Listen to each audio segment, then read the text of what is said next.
Kasado na ang pamamahagi na panibagong ayuda para sa mahihirap na inuprubahan ni Pangulong Bongbong Marcos. 2,000 piso ang matatanggap ng higit 7 milyong pamilya. Sisimula na sa susunod na linggo ang pamamahagi ng panibagong ayuda ng pamahalaan para sa mga pamilyang Pilipino na may tuturing na mahirap at ang mga manggagawang may mababang kita. Kaya nga Karen, I want to point out, never did President Marcos say no to any support for our poor and near poor. Ito nga isang example na talagang gumawa ng paraan ng ating Pangulo para ma-prioritize ang pag-protect sa 7.5 million na pamilyang Pilipino na maaring lumubog sa kahirapan. Sa ilalim ng Executive Order number 110, inilunsad natin ang Unified Package for Livelihood, Industry, Food and Transport o yung UPLIFT upang maprotektahan ang kabuhayan ng mga Pilipino at mapanatiling matatag ang ating ekonomiya. PBBM ipinakita ang tunay na kayamanan at paano tinulungan ni Pangulong Bongbong Marcos ang mga mamamayan ng pinakamahirap na bansa sa buong mundo. Halika, atin itong pag-usapan, mga kaibigan. Paano nga ba tinulungan ni Pangulong Bongbong Marcos ang pinakamahirap na bansa sa buong mundo, ang Afghanistan, at ang pagsasalamin ng tunay na kayamanan ng Pilipinas? Kung tatanungin ka, sino ang tunay na mayamang bansa? Ang may bundok ng ginto o ang may pusong gintong nagmamalasakit sa kapwa? Isang kwento ng pagkakawanggawa at malasakit ang ibinida ng Pilipinas sa pangunguna ni Pangulong Ferdinand Bongbong Marcos Jr. Sa kasaysayan ng ating bansa, bihirang makakita ng hakbang na higit pa sa sarili, at ito ang ginawa natin para sa Afghanistan. Kung ating makikita at mapapansin sa datos ng pinakamahihirap na bansa sa buong mundo, kilala ang Afghanistan na pinakamahirap sa lahat ng mga pinakamahirap na bansa sa buong mundo. Pero teka, bakit nga ba tayo nagbigay ng tulong sa isa sa pinakamahirap na bansa sa buong mundo? Ano ang meron sa kwentong ito na dapat mong malaman hanggang dulo? Humanda dahil ang bawat detalye ay magpapakilala sa yaman ng ating pagkatao bilang mga Pilipino.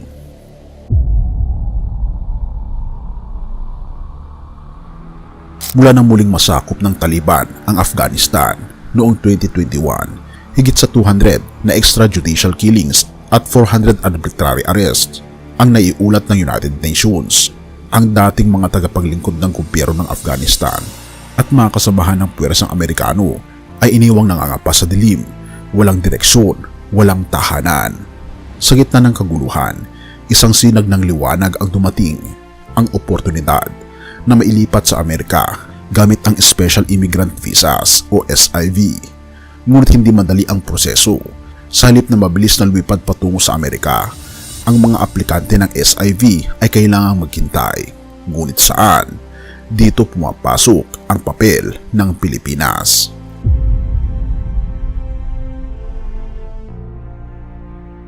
Noong Setyembre 25, 2024, nilagdaan ni Pangulong Bongbong Marcos ang temporary arrangement sa pagitan ng Pilipinas at Amerika. Dahil dito, binigyan ng pansamantalang tahanan ang 300 Afghan nationals habang inaayos ang kanilang US visa applications. Pero teka, bakit ito mahalaga? Dahil sa kabila ng mga agam-agam ukol sa seguridad at legalidad ng pag-stay ng mga Afghan sa bansa, nanindigan si Pangulong Bongbong Marcos. Nilinaw niya na ang mga Afghan nationals na ito ay hindi refugees at walang banta sa ating seguridad. Bagkus sila ay profesional na tumulong sa Amerika noong panahong kailangan sila ng mundo.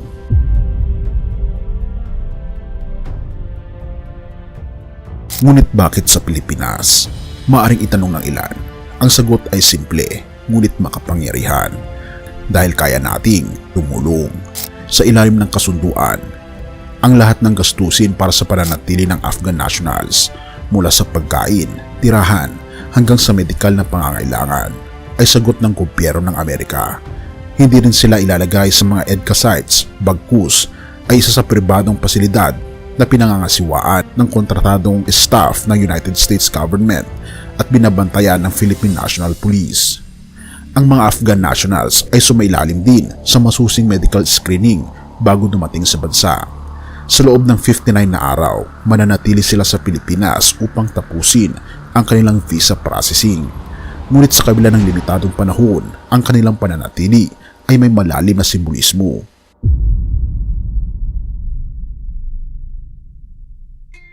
On Monday, a group of Afghan nationals arrived in the Philippines to process special immigrant visas for their relocation to the United States.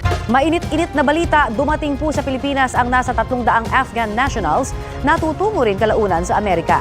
Dito nagsisimula ang mas malaking kwento. Hindi man tayo ang pinakamayamang bansa sa ekonomiya, ngunit sa pagkakataong ito, pinatunayan natin ang ating yaman sa malasakit. Ang aksyon ni PBBM ay isang paalala na ang tunay na yaman ay hindi nasusukat sa pera, kundi sa kakayahang magbahagi ng kabutihan. Pero paano nga ito nagiging mahalaga para sa atin?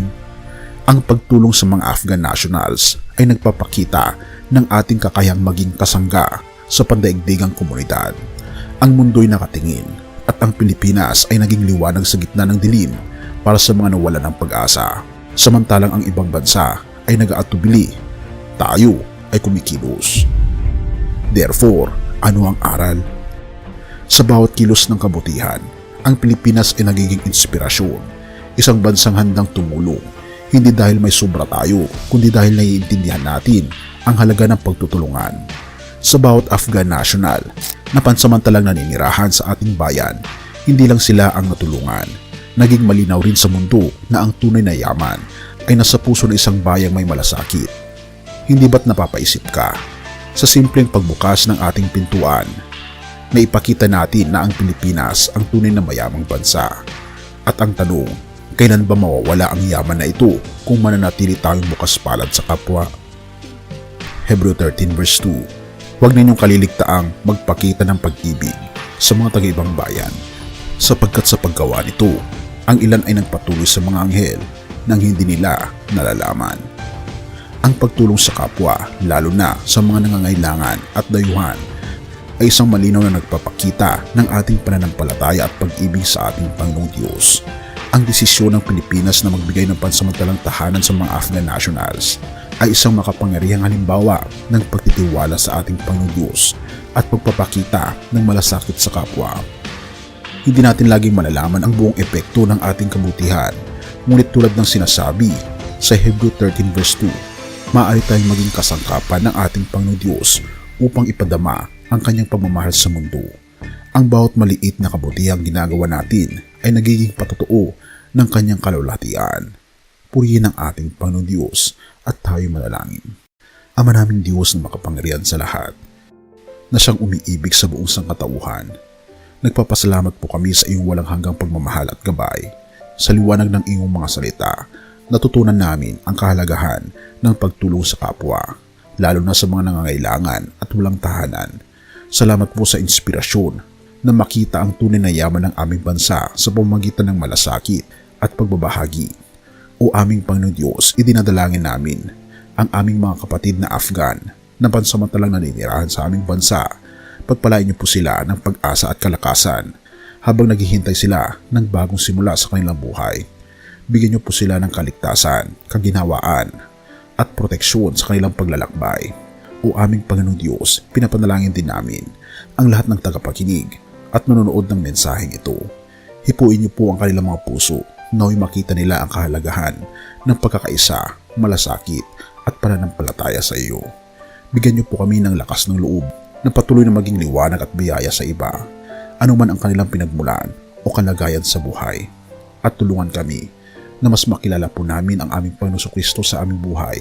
Papasukin siya bilang aming tagapagligtas at mag-ilaw kami sa mundong puno ng kadiliman. Pinupuri po namin kayo at pinapasalamatan o aming Panginoong Diyos sa patuloy na pag-aalaga po sa amin at sa aming bansa. At salamat sa pagdinig ng aming mga panalangin at patnubayan po kami. At salamat sa inyong pag-ibig sa amin. At patnubayan po kami at patawarin po kami sa lahat ng aming pagkukulang at pagkakasala, sapagkat ito may samot hiling sa matamis na pangalan ng aming Panginoon Jesus. Amen. Bago natin ipagpatuloy kaibigan, siya nga pala ang Great Controversy na isa sa mga pinaka-kontrobersyal na libro dahil tumutukoy ito sa mga propesiya sa libro ng Daniel at Revelation na nagaganap na sa panahon natin ngayon bago ang pagdating ng ating Panginoong Diyos ay pinamimigay na namin ng libre sa pamamagitan ng PDF at ito ay nasa limited lamang na panahon. Kaya i-click mo sa description sa baba upang ma-avail mo kaibigan ang napaka-importanteng libro ito na magbubukas sa iyo sa mas maliwanag mong hinaharap. Purihin ang ating Panginoong Diyos at tayo magpatuloy.